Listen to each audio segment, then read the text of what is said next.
कृषि उत्पादन आयुक्त श्री मनोज कुमार सिंह जी, प्रमुख सचिव नियोजन श्री आलोक कुमार जी, प्रदेश सरकार के सभी वरिष्ठ अधिकारीगण, शोधार्थीगण और उपस्थित भाइयों बहनों, हाँ मामा, हेलो। आज मुझे ऑफिस तीसरी बार मेरे को तो टाइम लगेगा, आपसे संवाद बनाने का अवसर प्राप्त हो रहा है। 3 बजे। आज का दिन क्यों? वहाँ कैसे रहेंगे? मम्मी घर गई है ना, वो बड़े पापा की। आकांक्षात्मक विकास खंडों के लिए चयन का 1 वर्ष पूरे होने का अवसर है और पिछले 8-9 महीनों से मुख्यमंत्री शोधार्थी भी उन विकास खंडों में जाकर के जो 5 सेक्टर आपके लिए चयनित किए गए हैं, जो 75 इंडिकेटर्स के साथ आपको उन्हें सामान्य विकास की प्रक्रिया के साथ जुड़ने वाले विकास खंडों की श्रेणी में लाके खड़ा करना है। कुछ शोधार्थियों ने अपने अनुभव से भी यहां पे अवगत कराया है और अभी यहां पर अलग अलग सेक्टर में किस विकास खंड ने कौन सी रैंकिंग प्राप्त की है, उन्हें सम्मानित भी किया गया है। मैं सबसे पहले सम्मानित होने वाले विकास खंडों को, उनके मुख्य विकास अधिकारी, वहां के बीडीओ और वहां के शोधार्थी को हृदय से बधाई देता हूं।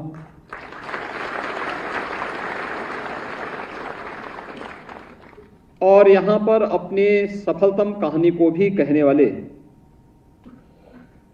उन सभी शोधार्थियों को जिन्होंने कुछ न कुछ नयापन करने का प्रयास किया है, उनके इस प्रयास की सराहना भी करता हूं।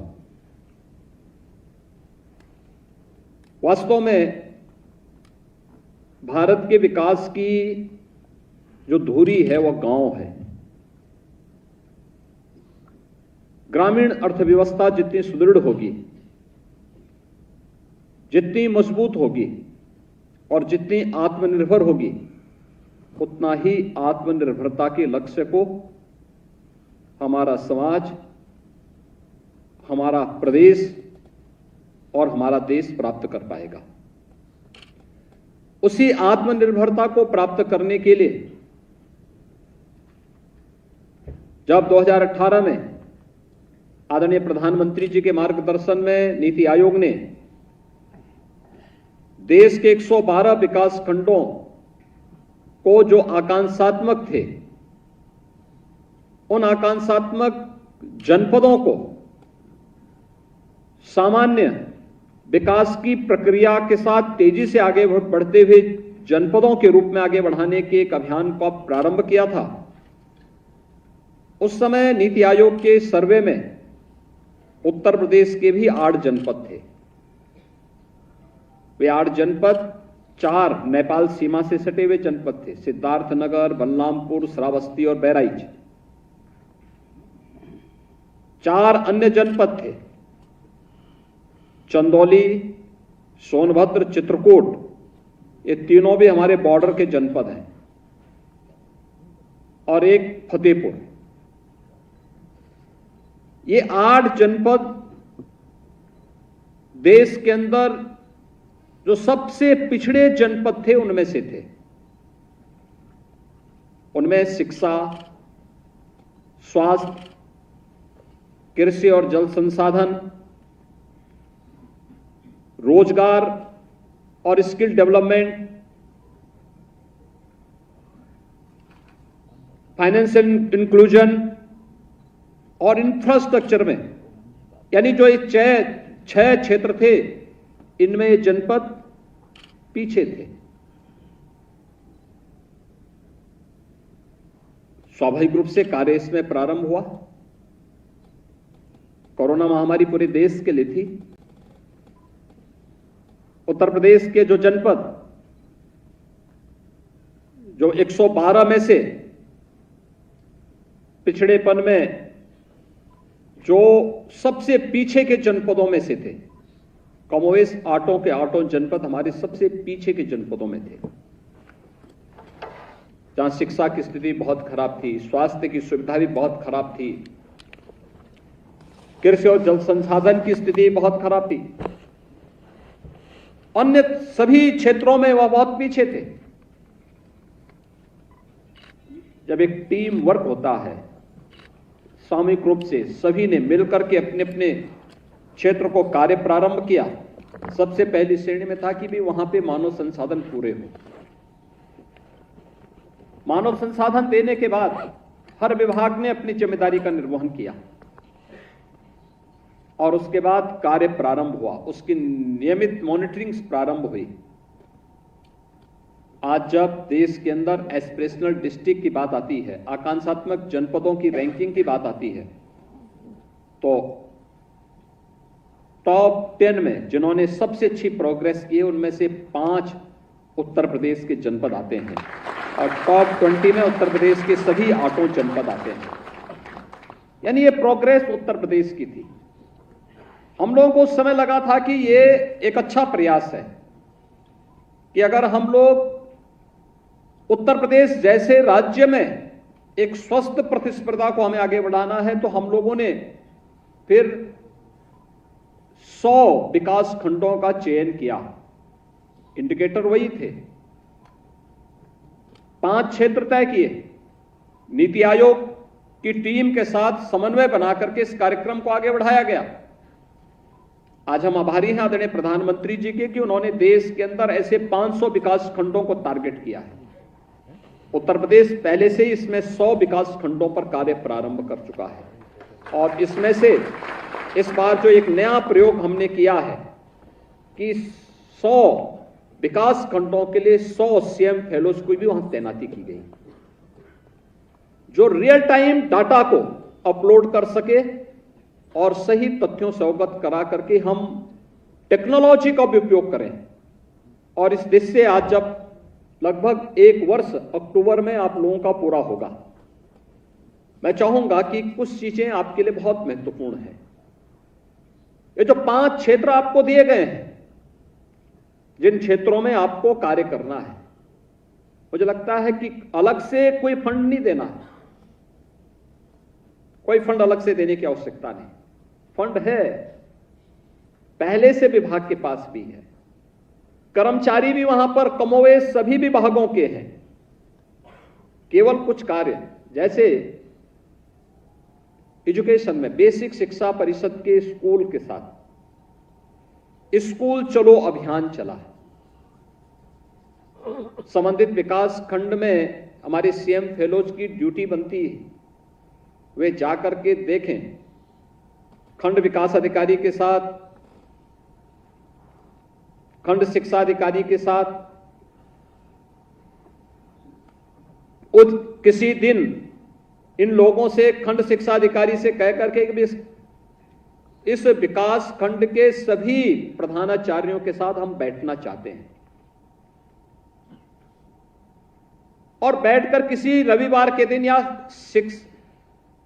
जिस समय विद्यालय न चल रहा हो उसके बाद में जाकर के किसी विद्यालय में या किसी विकास खंड मुख्यालय पर यह बैठक हो सकती है और बैठक होकर के वहां पर उनके साथ बैठ करके उनसे कह करके कि स्कूल चलो अभियान में क्या हमने तय किया कि इस ग्राम पंचायत का कोई भी बच्चा स्कूल जाने से वंचित न रहने पाए, इसके लिए हमारा प्रयास क्या हुआ। क्या शिक्षक और अभिभावक की बैठक करवाई, क्या शिक्षक गांव के प्रत्येक घर में जाकर के उन्होंने घर में दस्तक दी कि आपके घर में कितने बच्चे हैं, वो स्कूल जा रहे हैं कि नहीं जा रहे हैं, जा रहे हैं तो कहां जा रहे हैं, नहीं जा रहे हैं तो क्यों नहीं जा रहे हैं। अक्सर एक चीज सुनने को मिलेगी, अरे साहब हम गरीब हैं कैसे पढ़ाएंगे। उनको बताने की आवश्यकता है कि आप गरीब हैं तो क्या बच्चे को भी गरीब रखना चाहते हैं। शिक्षा free, uniform free, bag books free, जूता मोजा फ्री, स्वेटर फ्री और मिड डे मील की व्यवस्था भी है। जब बताएंगे तो फिर उस बच्चे को स्वयं अपने साथ लेकर के स्कूल चले जाइए और फिर ड्यूटी लगाइए कि वो बच्चा घर में भी पहुंच जाए वापस। आदत डालेंगे, उसको अच्छा लगेगा वहां एक समूह के साथ खेलने में भी, पढ़ने में भी। और फिर देखो कि उस विद्यालय की स्थिति क्या है। ऑपरेशन कायाकल्प बेसिक शिक्षा परिषद ने चलाया था। क्या उस विद्यालय में पढ़े हुए पुरातन छात्र हैं कि नहीं? क्या उनके साथ आप बैठ सकते हैं? शिक्षक उनके साथ बैठ सकते हैं? ऑपरेशन कायाकल्प में अगर अभी भी वो विद्यालय नहीं आया है तो उन पुरातन छात्रों को जगाइए, ग्राम पंचायत को जगाइए, फ्लोरिंग बन जाए, फर्नीचर की व्यवस्था हो, टॉयलेट बालक बालिकाओं के लिए अलग से बन जाए।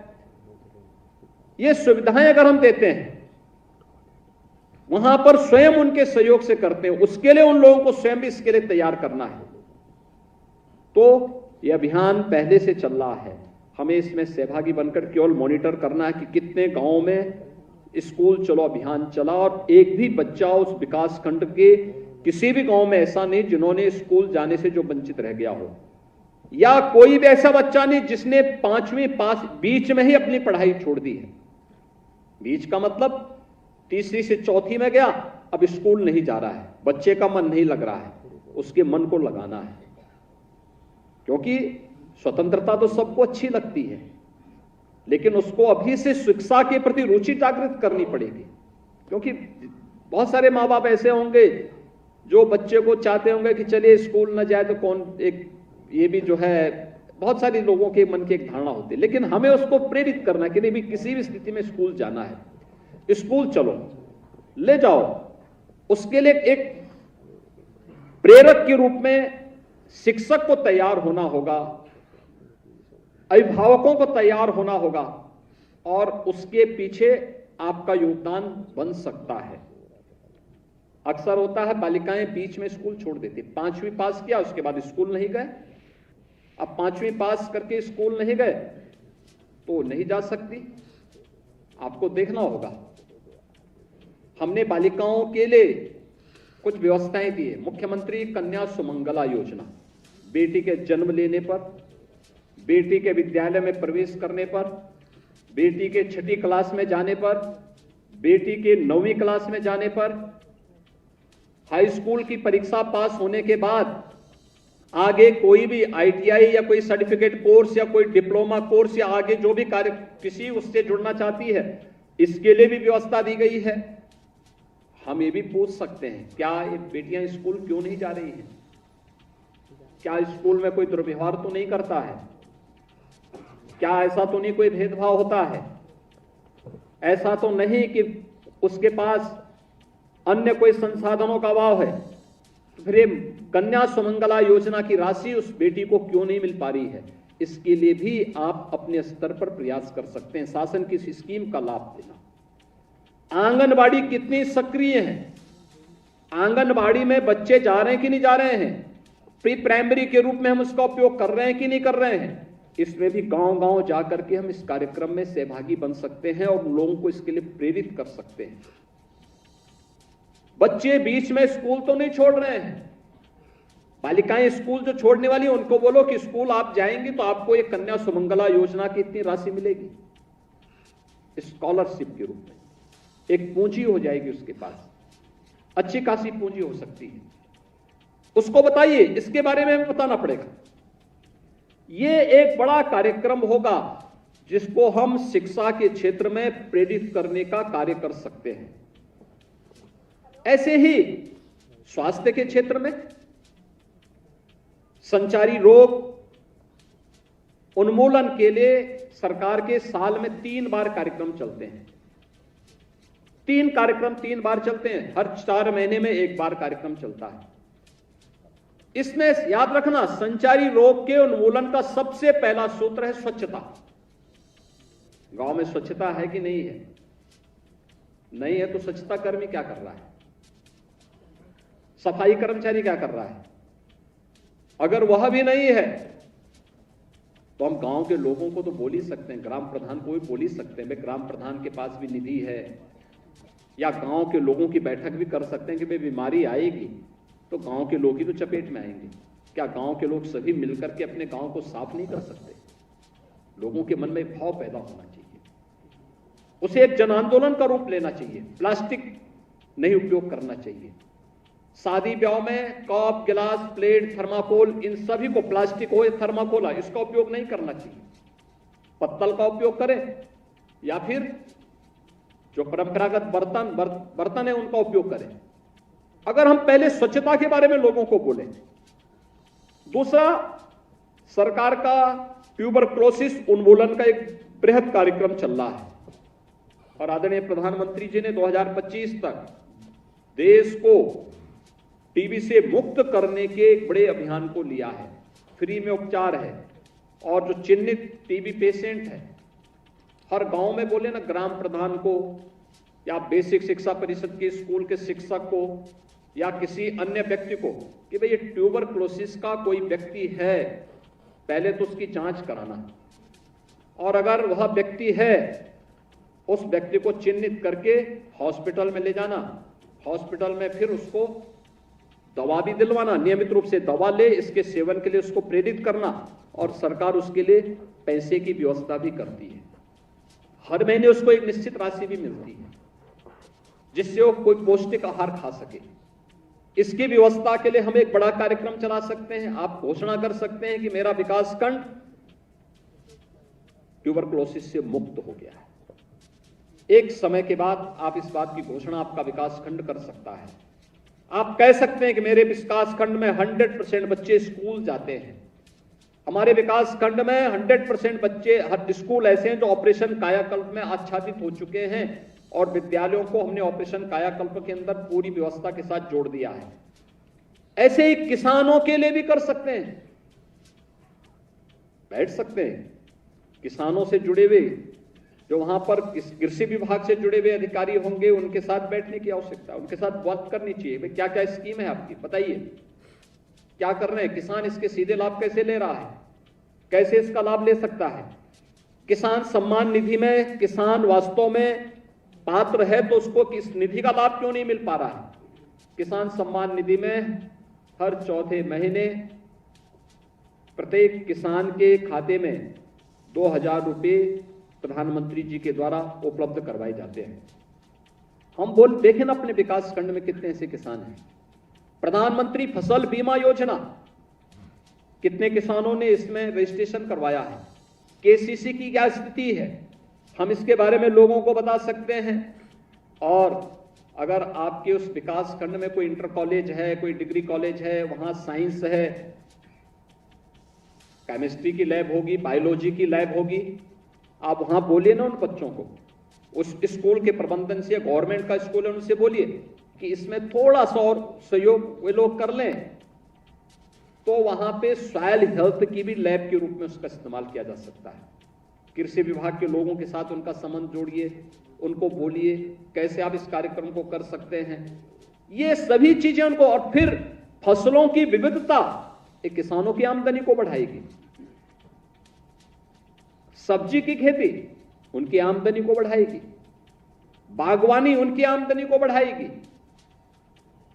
हमें ऐसे कौन से तरीके अपनाने हैं जो कम खर्चे में अच्छा उत्पादन किसान को उपलब्ध करवा सकता है। कृषि विभाग के लोग इसके लिए तैयारी करें, इसमें हम कर सकते हैं। हर विकास खंड में फाइनेंशियल इंक्लूजन में, वित्तीय समावेशन में हम लोग वहां पे रोजगार मेला लगा सकते हैं और इसके लिए हम बीडीओ से बोलें, सीडीओ से बात करें और फिर उनसे बात करें कि बैंकर्स के साथ बैठक करके हमारा प्रयास होना चाहिए कि हर तीसरे महीने कोई ना कोई बैंक एक रोजगार मेला लगे उस विकास खंड के युवाओं के लिए या उस विकास खंड के अन्य लोगों के लिए।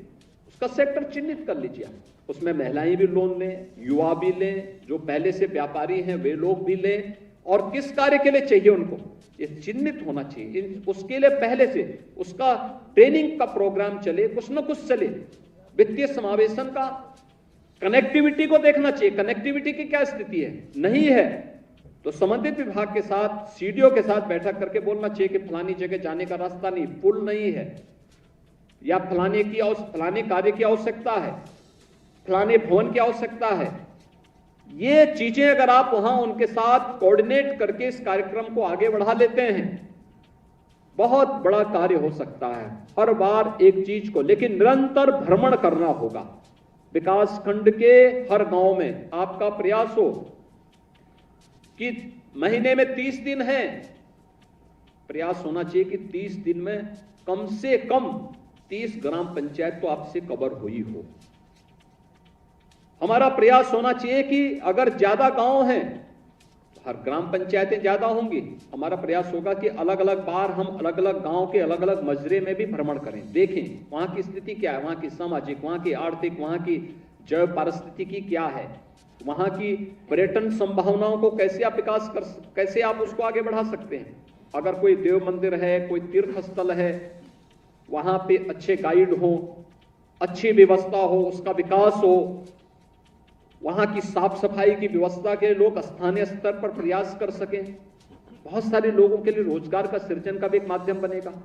उसके लिए पहले से गांव के लोगों को बोलें भाई कहां पार्किंग होनी है, कहां पे प्रसाद आदि फूल आदि की व्यवस्था होनी है, गंदगी लोग न करें, इसके लिए कैसे व्यवस्था हो सकती है, हर व्यक्ति सुरक्षित महसूस करे, इसके लिए भी कैसे व्यवस्था हो सकती है।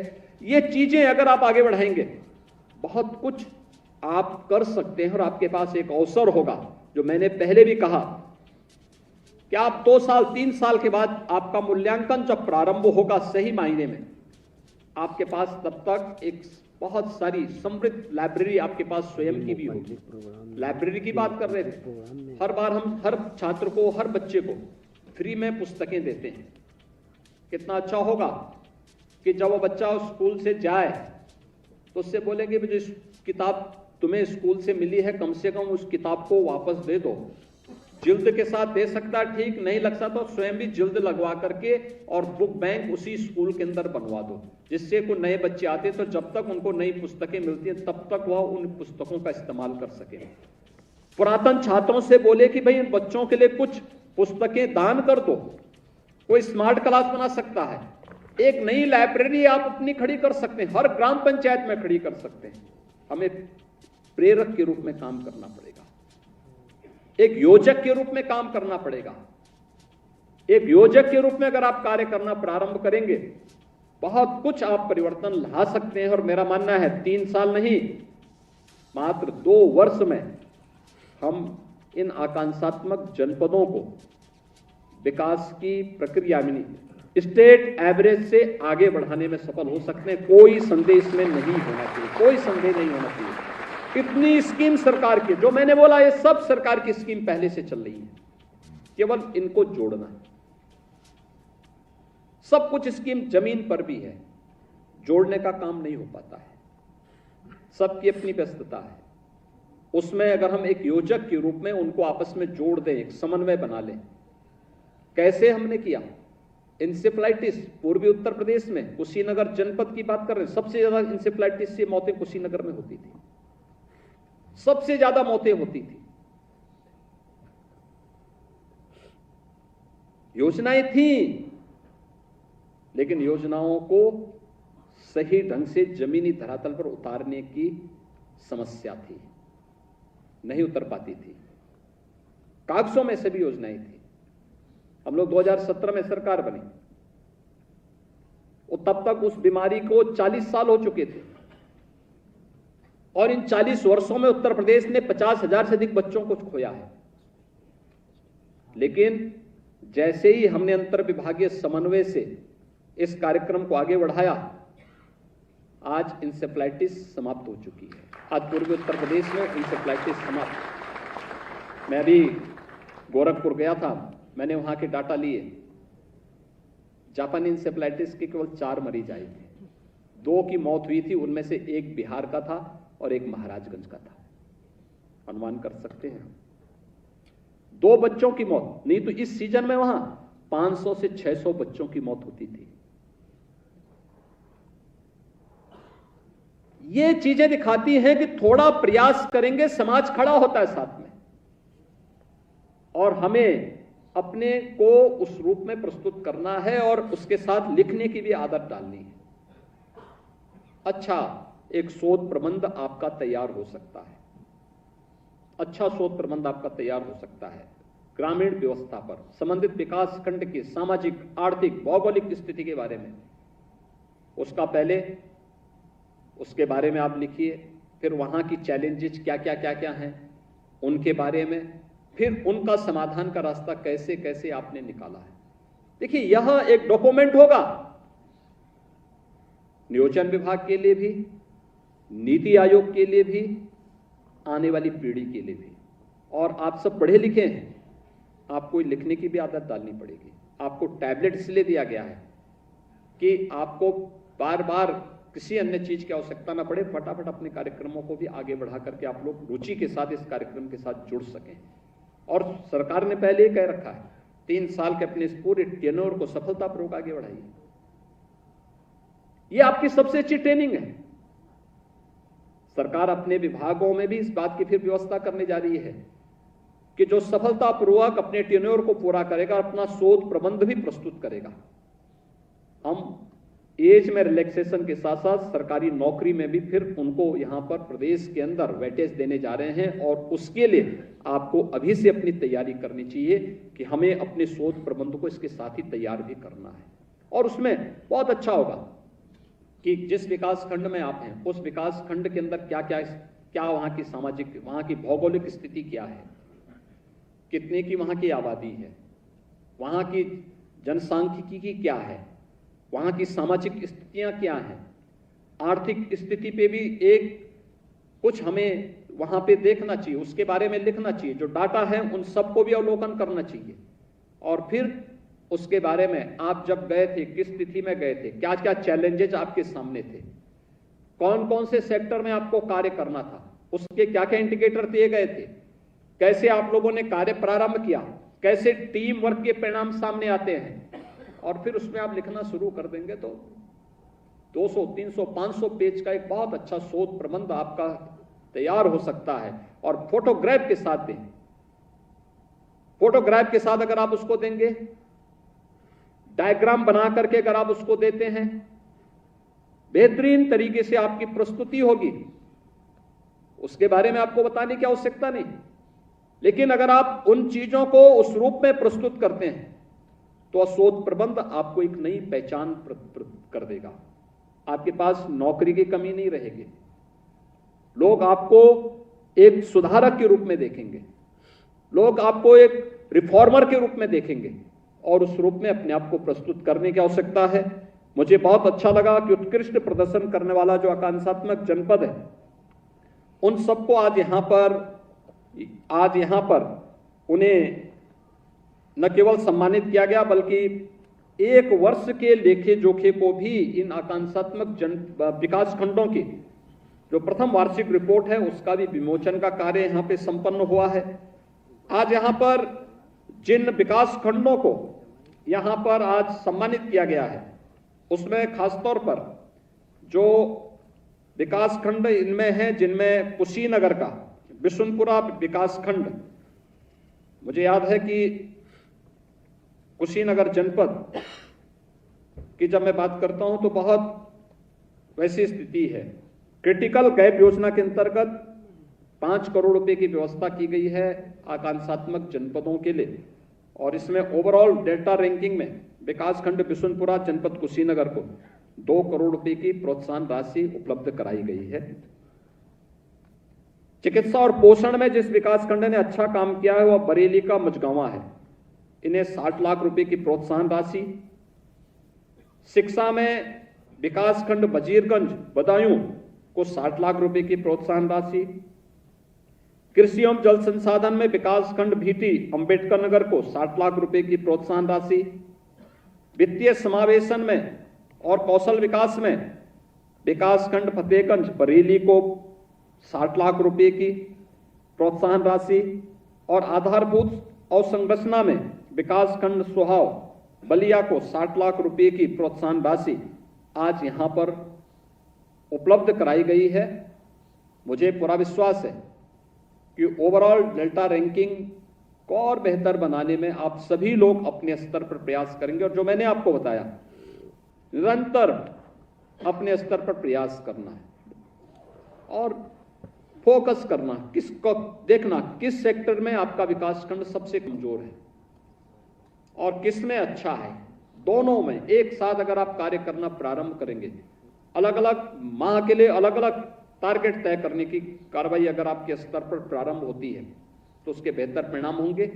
मुझे पूरा विश्वास है कि आपके सबके प्रयास से हम लोग जो विभाग 14 विभागों ने इस पे कार्य प्रारंभ किया है, हम सब लोग मिलकर के उत्तर प्रदेश के अगर इन 100 विकास खंडों को जो अब तक आकांक्षात्मक थे, विभिन्न क्षेत्रों में पीछे थे, उन सभी को अगर हम लोग सामान्य विकास खंडों की श्रेणी में ला करके स्टेट एवरेज से अच्छे प्रदर्शन की श्रेणी में ला के खड़ा कर देते हैं तो उत्तर प्रदेश की न केवल विकास की दर में बढ़ोतरी होगी बल्कि आदरणीय प्रधानमंत्री जी की मंशा के अनुरूप हम आत्मनिर्भर भारत की परिकल्पना को साकार करने में, उस सपने को साकार करने में भी अपने स्तर पर योगदान दे पाएंगे। आपके इस पूरे प्रयास के लिए एक बार फिर से आप सबका मैं हृदय से धन्यवाद करते हुए अपनी शुभकामनाएं देता हूं। धन्यवाद। जय हिंद।